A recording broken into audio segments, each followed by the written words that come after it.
Hello, today we will guide you through how to add a 1099 on H&R Block. In this walkthrough, we'll navigate the H&R Block online interview to get you to the right place to enter a 1099. Before you begin, have your 1099 form nearby so you can quickly reference the payer name, account numbers, and dollar amounts. Also make sure you're signed in and working in the correct tax year. Start at the H&R Block main menu. This is the home base for your return and where you can jump into each major section.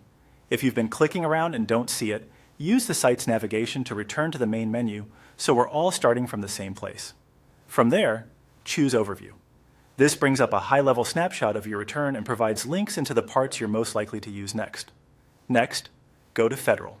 The Federal section is where your income, deductions, and credits are entered.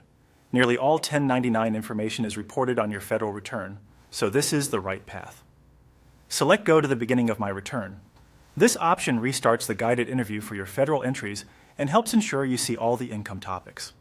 It won't delete information you've already saved. It simply lines up the interview in a clear sequence. Click Next to move through the introductory screens. You may see a few brief prompts. Continue until you reach the topic areas. Choose Income. This opens a list of income categories so you can add or review what applies to you. Select. Add another income type. Even if you've already entered something else, this is how you add a new source. We're using it to add your 1099 information. Pick Investment. This path is designed for investment-related 1099 forms, such as 1099 INT for interest, 1099 DIV for dividends, and 1099B for broker statements.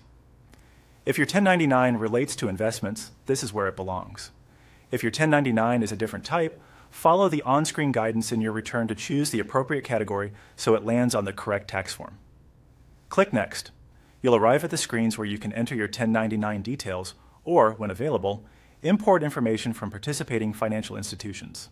Enter the data exactly as it appears on your form, including any federal and state tax withheld.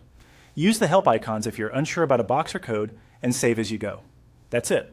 Once you've added this 1099, you can return to the income area to add others, or proceed through the interview to review totals and check for errors. Keep your paperwork for your records, and you'll be set for filing.